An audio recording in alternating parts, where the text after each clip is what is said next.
শ্ৰীমন্ত শংকৰদেৱ সংঘৰ বাৰ্ষিক অধিৱেশনক লৈ এতিয়া উদুলি মুদুলি পৰিৱেশ যোৰহাটৰ মৌবন্ধাৰ এৰালতলি পথাৰ। মৌবন্ধাৰ বৈষ্ণৱ পণ্ডিত সোণাৰাম চুতীয়া সমন্বয় ক্ষেত্ৰত 6 ফেব্ৰুৱাৰীৰ পৰা 4 দিনীয়াকৈ শ্ৰীমন্ত শংকৰদেৱ সংঘৰ 94 সংখ্যক বাৰ্ষিক অধিৱেশন অনুষ্ঠিত হ'ব। মই বৰ্তমান এৰালতলি পথাৰত উপস্থিত আছো। মোৰ সহযোগীয়ে দেখুৱাইছে এয়া মই এৰালতলি পথাৰৰ অস্থায়ী নামঘৰত যি মূল নামঘৰ অস্থায়ীভাৱে ইয়াত প্ৰতিষ্ঠা কৰা হৈছে সেই মূল নামঘৰৰ চৌহদত মই উপস্থিত আছো আৰু বিভিন্ন প্ৰান্তৰৰ ভকত বৈষ্ণৱসকল বৰ্তমান মূল নামঘৰত প্ৰৱেশ কৰা পৰিলক্ষিত হৈছে। ইয়াত 4 প্ৰসংগ নাম ভকত বৈষ্ণৱে পৰিৱেশন কৰে আৰু এনেদৰে আচলতে উদুলি মুদুলি পৰিৱেশে বিৰাজ কৰিছে এৰালতলি পথাৰ, কিয়নো 6 ফেব্ৰুৱাৰীৰ পৰা 4 দিনীয়াকৈ এৰালতলি পথাৰৰ বৈষ্ণৱ পণ্ডিত সোণাৰাম চুতীয়া সমন্বয় ক্ষেত্ৰত অনুষ্ঠিত হ'ব শ্ৰীমন্ত শংকৰদেৱ সংঘৰ 94 সংখ্যক বাৰ্ষিক অধিৱেশন আৰু ইয়াকে লৈ পূৰ্ণ গতিত প্ৰস্তুতি চলিছে। বিভিন্ন প্ৰান্তৰ ভকত বৈষ্ণৱসকল আহিছে। ইয়াত মূল নামঘৰত 4 প্ৰসংগ নাম ভকত বৈষ্ণৱে পৰিৱেশন কৰে আৰু এয়া গোলাঘাট যোৰহাটৰ সেৱক সেৱিকাসকলো আহিছে। আজিৰ দিনটোত এনেদৰে নামঘৰৰ চৌহদত তেওঁলোক উপস্থিত হোৱা পৰিলক্ষিত হৈছে। মই কিছু মন্তব্য ল'বলৈ চেষ্টা কৰিম, যিহেতু উদুলি মুদুলি এক পৰিৱেশ দ্বিতীয় বৈকুণ্ঠপুৰীলৈ পৰিণত হ'ব এই এৰালতলি পথাৰ। আপুনি ক'ৰ পৰা আহিছে বাইদেউ? আমি এয়াৰে যোৰহাটৰ বাসিন্দা।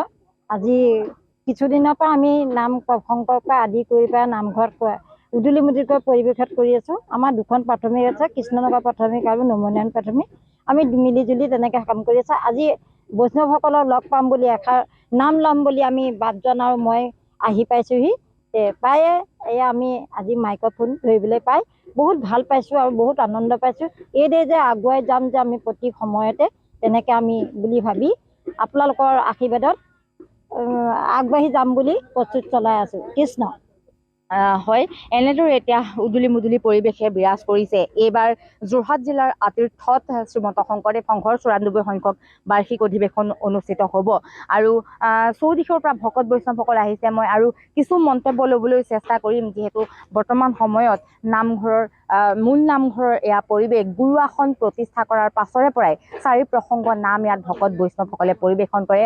আজিও বিভিন্ন প্ৰান্তৰ ভকত বৈষ্ণৱসকল ইয়ালৈ আহিছে। গোলাঘাট যোৰহাটৰ এয়া ভকত বৈষ্ণৱসকল ইয়াত সেৱা লোৱা পৰিলক্ষিত হৈছে। গোলাঘাট আঞ্চলিকৰ বনমালী প্ৰাথমিকৰ পৰা আমি সমূহ আজি আমাৰ আই বাপসকলে সকলোৱে আহি ইয়াত এভাগ শৰাই আগবঢ়াইছোহি আৰু এই ভাগ আমি দিবলৈ পাই নথৈ সুখী হৈছোঁ। কাৰণ আমাৰ নিচেই কাষতে গোলাঘাটৰ পৰা নিচেই কাষতে যোৰহাটৰ ইয়াত আমাৰ এই মূলৰ সংঘৰ মূল অধিৱেশন ভাগ আৰম্ভ কৰিছে আৰু আমি খুবেই সুখী হৈছোঁ। আমাৰ ইমানেই ভাল লাগিছে এই ভাগ পাই আমাৰ মানে খুব আনন্দিত হৈ পৰিছোঁ। সেইকাৰণে আজি আমি সমূহে গোট খাই আজি এভাগ শৰাই ইয়াত অৰ্চন অৰ্পণ কৰিলোহি। কৃষ্ণ। আজি শ্ৰীমন্ত শংকৰদেৱ সংঘৰ বাৰ্ষিক অধিৱেশন ভাগ আজি এৰালতলি পথাৰত অনুষ্ঠিত হৈছে আৰু আমি গোলাঘাট জিলাৰ গোলাঘাট আঞ্চলিকৰ পৰা আমি বনমালী প্ৰাথমিকৰ হৈ আজি এই নামভাগত আজি অনুষ্ঠিত হোৱা নামভাগত আমি অংশগ্ৰহণ কৰিবলৈ পাই আমি নথৈ আনন্দিত হৈছোঁ আৰু মহাপুৰুষজনক যাতে আমি জীয়াই ৰাখিব পাৰোঁ, মহাপুৰুষজনৰ আদৰ্শ যাতে আমি সাৰোগত কৰিব পাৰোঁ, তাৰ বাবে আমি আজি এই এৰালতলি পথাৰলৈ আহি আমি সহযোগ আগবঢ়াইছোঁ। কৃষ্ণ। হয়, এক উদুলি মুদুলি পৰিৱেশে বিৰাজ কৰা পৰিলক্ষিত হৈছে। শ্ৰীমন্ত শংকৰদেৱ সংঘৰ বাৰ্ষিক অধিৱেশন 6 ফেব্ৰুৱাৰীৰ পৰা অনুষ্ঠিত হ'ব। এইবাৰ যোৰহাটত অনুষ্ঠিত হ'ব। নিচেই কাষতে আপোনালোকৰ কি ক'ব?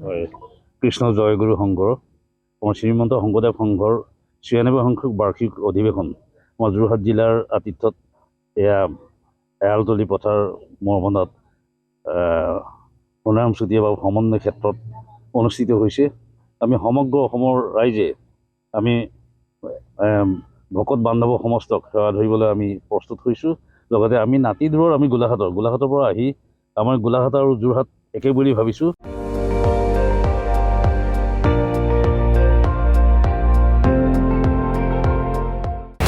আপুনি চাই আছে ND24, সৰ্বশ্ৰেষ্ঠ নহয় সৰ্বোত্তমৰ দৌৰত।